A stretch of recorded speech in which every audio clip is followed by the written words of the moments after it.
What's up, visionary? What's good? Welcome to another episode of Visions of Love and Relationships. I'm Tanya, and I'm joined by my wonderful, lovely husband. And we hope you're doing well as usual. As usual. So, if you are new to the channel, we want to first start by saying thank you. Thanks so much. Thank you for subscribing to the channel, and we hope that you can get a plethora of value. And if you do, feel free to share. Yeah. Share. Yeah. So somebody else can get the value so they can start building a healthy relationship, because that's what I aim with this channel. Yeah. That's our. He took the words out of my mouth. That's what I'm going to say. We aim to help couples, marriages thrive, go from conflict to connection. Yeah. The same way we did, you know. And hard. And still are. It's a working process. That's right. It's an everyday thing. It is, and it's not easy. And we want to talk about what it really means to do life today. We want to talk about marriage. Marriage is doing life. Yeah, that's what brings us to today's topic. Yeah. Beyond the vows. Yeah. After you say I do. Because after you say I do, that's when the real work begins. Mm-hmm. I know people say the honeymoon stage, but no, that's when actually the real work begins. It is. And so first off, we want to discuss the illusion, the illusion of the fairy tale of marriage, or after I say I do, that it's just going to be, peaches and cream. Yeah. To be frank, that's when it all begins. And many couples enter marriage thinking that love is enough. Love got you married. Mm-hmm. Love won't keep you married. And that's the problem that too often we face, because we think love will keep us married. I love her, she loves me. It's not the case. It sure way. And that makes me think of love should have brought you home last night. Love didn't bring him home last night. That's because that's an illusion. Yeah. That love is enough. What happens when love fades? What happens when flaws start to appear? How do you manage the flaws? Yeah. Okay. And then you have to know that marriage is more than romance. It's resilience. Yeah. Can you make it through so you can get to the beautiful side of marriage? See, marriage is just a symbol of it. Making it through, when you actually say, I'm happily married, it's a whole different thing. Because it's a lot of couples out here getting married, but they don't never really become married in their life fully. There's always something that we leave on the other side that we don't want to bring into there. Yeah, and to go back to what happens when feelings fade and flaws appear, right there is where a lot of marriages end. Yeah. Because they can't make it past the flaws that they didn't see in the beginning. Yeah. And so we want to talk to you today about these things, because this is very important. Learning how to deal with the flaws, and just really knowing that everybody's human, that we're all human, everybody's flawed, nobody's perfect, and being able to accept that will take us a long way in our marriage if we can make it past the flaws. Yeah, because everybody's going to put that perfect picture out there at first. So you're going to see the perfect side of people. They're putting their best foot forward because you're trying to get married. Then all of a sudden the flaws, the things that you didn't see underneath, start coming out. And here's what we got to realize. Your spouse is not the missing piece of your life. They're not the missing piece going to put everything all together. That's not what they are. Your spouse is going to be more like your mirror. They're going to reflect back to you all the bad sides of you. A mirror won't always reflect back to you what you hope for. A mirror is going to show you the real you. So if you can't face the real you, I see why a lot of people say, I don't want to get married. Because most people are afraid of the better version of themselves that comes with marriage, because you're going to have that mirror, and your job is to fix what's in the mirror. and your partner's gonna be one holding that mirror up to you. Like, look at this, look at this, look at this, look at this. Yep, and that's good stuff. Remember, your spouse is your missing piece. Your spouse is your mirror. Yeah. So if you see something flawed in your spouse, more than likely you're flawed too. Mm-hmm. So don't think that you just this perfect thing walking around. It could be you.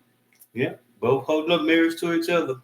Yeah, and so another illusion, that marriage is like a fairy tale, or no, another part of being married is after you say I do, you have to manage your lives. You have to merge those wounds, because everybody got wounds. Everybody got their childhood trauma. We all got different communication styles. We were brought up differently. We all got different trust issues, And guess what? None of this appeared when they got the ring. None of this showed up when you got married. You won't see this until after you say I do. Mm-hmm. Beyond the vows is when things really start popping up. Mm-hmm. If you think that marriage is all about fairy tales, you got a whole thing coming. Yeah, and so a lot of people actually think when they get that ring, that their childhood trauma and all the trust issues and everything that they had is going to disappear. Yeah. But again, it's not. Because the vows start with healing. Yeah, so you don't become a new person when you get married. You become a revealed person. You actually reveal yourself. Yeah. Who you are. Yeah. Comes out. Yeah. All the bad, all the good will come out in marriage. Yeah. And the thing is, can you make it to the end and not be resentful? Can you make it through that and not be resentful of your partner? Mm-hmm. Because when resentment come in there, then you won't make it through the marriage. You won't make it through the vows. Yeah. And I know a lot of people, when they get that kind of, they feel that type of marriage love, like I'm married now, mm-hmm. They think all the issues, all their problems, everything is just the pain is gone. But that's an illusion. Yeah. Because the pain will still exist until you deal with that pain or that trauma. And as I say, we've been married going on 20 years. This year will be our 20-year anniversary. We're still at the beginning stage of this stuff. So I see so many people, they're like, well, their marriage. And here's the thing about it. We spent 24 hours, a lot of time with each other, more than most people. We work together, we sleep together. So we've been working together for the past 10, 12 years. Mm-hmm. Sleeping, waking up, eating, and working together. Yeah. So we're in close proximity with each other almost 24/7. So if there's anything about conflict and making a marriage work, we're right here living it. I know some people, they might work off, or you go to work and the husband come home, but me and my wife, we actually been living and working with each other for the past decade. Yeah, which brings us to what nobody tell you about intimacy. Yeah. let somebody tell you it's all good, all hunky-dory. But they a lot of time people project this intimacy as just being sex. It's just not sex. Mm. It's safely, consistently being seen. Okay, intimacy is just not sex. It's safety. It's safety. I can't get it out. It's safety, consistency, and being seen by your partner. Because truth be told, life is busy. We got careers and jobs, kids and bills. And, if we're not intentional about each other, the connection dies slowly. Mm-hmm. So we got to recognize being aware is very important. And being aware is the most important thing. Being aware is the most important thing. Because like we said, after you say the vows and you say I do, too often we begin to just start treating our relationship kind of like what we saw somebody else do. And we start focusing on the basic necessities that you would give to your kids. And the only thing you probably give extra to your spouse or to your husband is probably or to your spouse is sex. Yeah. And then everything else the same as we get the kids. And then we take that version of we say that we loving our spouse and we ride with that. And then it becomes a disconnect because, like we said, life gets busy. Then you start getting in emotion, careers, bills, and all this other stuff. If you're not being intentional, intentional is not just going through the motion of things. Intentional is stop and say, oh, I see that you need this. I see that you need that. And I comment on a post, comment on somebody's video the other day, and I said, intimate, getting to know your partner, how to treat a man or how to treat your spouse is almost like a woman treat a newborn baby. And I'm sure women know how you treat a newborn baby. You get to learn what? Oh, it's time for him to go to bed at 9 o'clock. Oh, he's crying. He's hungry. Oh, he this, he that, they this and that. You get to know the vibes. You can know when they're crying, this is a cry for hunger or a cry for you to pick the baby up. Mm-hmm. That's how you should get to know your partner. Because why? You could tell, me personally, once I see a person got it in them, like a woman, you can be attentive on that baby. Then if you don't take that attentiveness, that's why I said the most skill that anybody can learn is the skill of attentiveness. Because that means you paying attention to things. Because if you're not paying attention to things, then you will unintentionally sabotage every relationship that you get into. Mm-hmm. Because you're not intentional. And that's with romantic partners. That's with friendship. Unattentive people get unintended results. And it's normally the results that you don't want. Why? Because you were unattentive to it. So you're going to get something that you weren't intending to get. You got to realize that attentiveness is the most important skill. See, attentiveness at the top. Everything else ricochets down off of being attentive. Because you're attentive, then what? You won't miss things. If you're attentive, you'll know what your partner needs. If you're attentive, you'll know that it's time for our relationship to get adjustment. We headed the wrong way. Mm-hmm. Attentive and being attentive. Because now when you're attentive, now you got to be attentive about doing what you know needs to be done in a relationship to make the relationship work or make the marriage work beyond the vows. Because if you don't, connection will die slowly. Yeah, and so like we were saying too, life gets busy. Yeah. Once after you say I do, it's kind of like when you're in that dating stage, you doped up that dopamine, you are happy, so you make the time. You really, really make the time to get what you want. Yeah, to be intentional, to get what you want. But when you get married, things kind of slow down, and all that attention and everything you had fades away. So it's really important to not let that happen. Yeah, because you got to realize just the way you got in there, you can get back out of there. Don't think that everything that I'm married now. Mm-hmm. It's set in stone. I can just do the basic necessities that I give my kids, and I give that to my husband. My husband's gonna be okay. Like, two things that you cannot assume in marriage: how a person want to be loved and how a person want to get intimate. Now, at first, it's a natural thing. You just do what you naturally do, and not naturally the person would accept that until they start feeling, well, oh, I like that, but I like this better. And if you fail to make the adjustment, that's anything in life, you're going to be left behind. Yeah. And that season that you failed to make an adjustment in. Your partner may move on, but you're going to be left behind because why? You failed to make adjustment. People don't adjust, they lose. Mm-hmm. If you don't adjust in business, you're going to get left behind. Your business going to go down. If you don't adjust in your relationship, you're probably not going to be with that relationship until you get in a new relationship in the honeymoon stage. And then it's time for you to make an adjustment that you don't want to make. Then bam, you out of there. Yeah, that's some good stuff. Now, often a partner is left thinking, am I still being seen? Do you still see me in this relationship? Because life gets in the way, kids get in the way.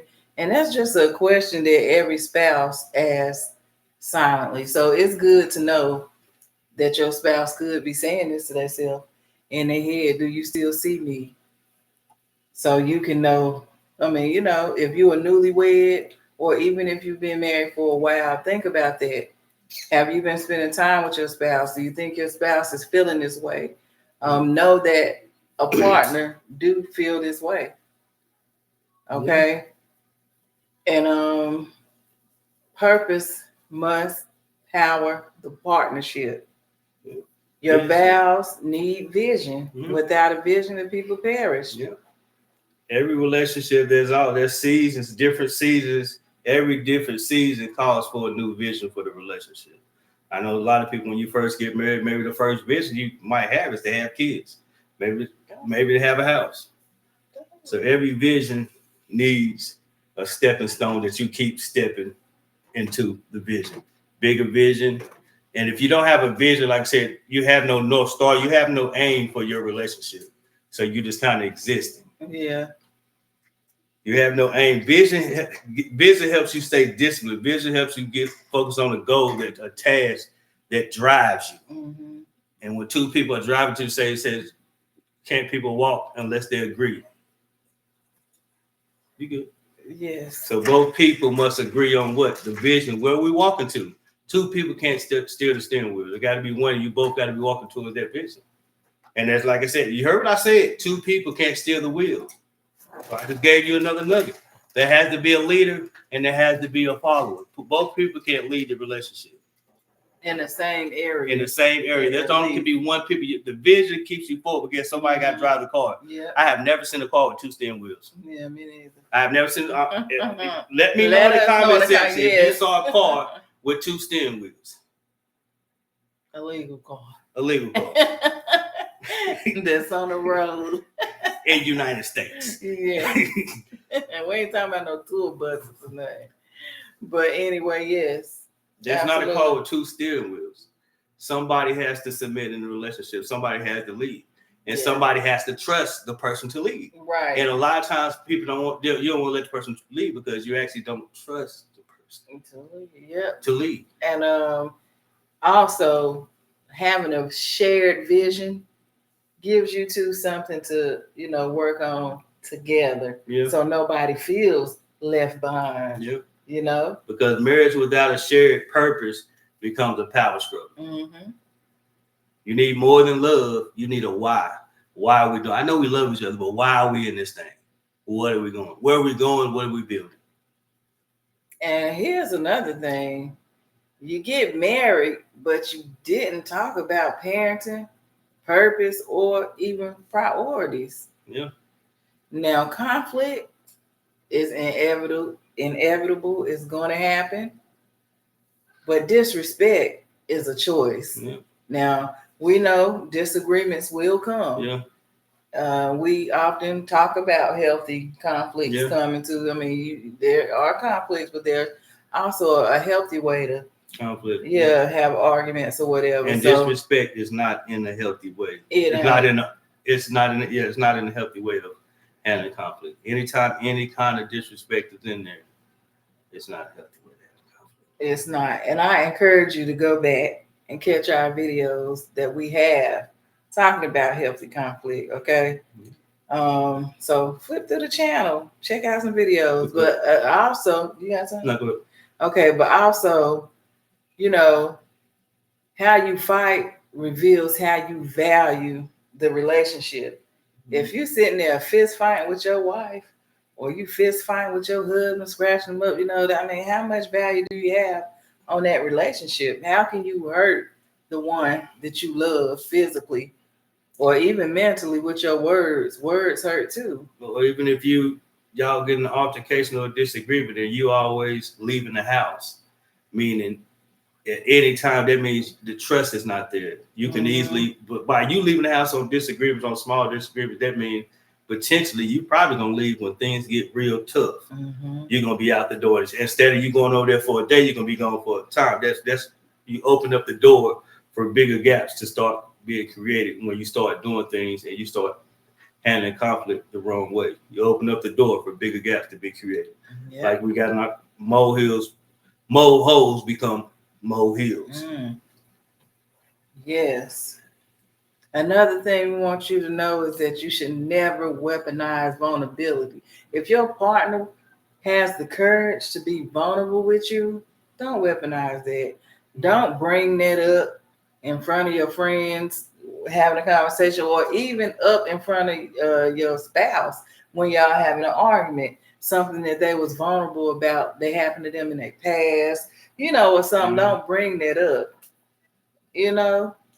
Let them be vulnerable. Let them know that you listening. Yeah, because after all, you the one hold up the mirror. Yeah. So then when they open up their vulnerability to you, don't use it. This is a chance for y'all to be intimate, because vulnerability bridges the connection and it creates intimacy. Mm-hmm. And intimacy is intimacy. And a lot of you can't see your partner. You really is not getting intimate with your partner unless you're being vulnerable with your partner. Every disagreement is not an anger issue. Yeah. Sometimes a disagreement is a shame issue. Sometimes a disagreement is a hurt. We got a lot of feelings that we feel, but yet too often we use only two of them, two or three of them. I mean, I'm hurt, I'm angry, I'm disappointed. Small, but there's a lot of different feelings that will help us express ourselves and make us be more vulnerable to our partner, as long as our partner don't use that against us as well. Yeah. And finally, beyond marriage, after you say I do, you gotta keep faith, forgiveness, and fresh starts at the forefront too. God must be the foundation. Period. Yeah. No exceptions to that rule. Yeah. God must be the foundation. Every healthy marriage is built on daily grace, not just wedding day promises. Those vows, we have to make every day great. Well, not great, but graceful. Graceful, yeah. Every day God give us grace. Yeah. They say, well, it's written that we are like God. Yeah. We are made in his likeness, so we should give grace too. Yeah, and like I said, when you just get married, you're going to realize everything is going to show up. Mm-hmm. You merging two traumas. It's all these two traumas keep colliding with each other, and our goal is to not keep bouncing off each other. There's two traumas in conflict. We collide with each other. Our goal is to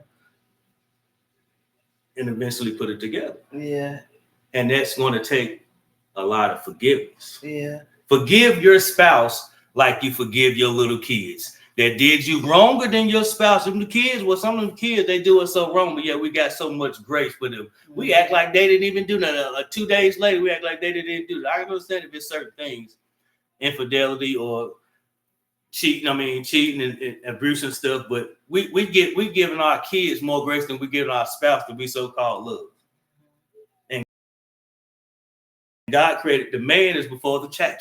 I know a lot of people saying that it's the husband, the wife, then kids, because kids are a byproduct of the wife and kids. So you should not love your kids more than you love your spouse. Yeah.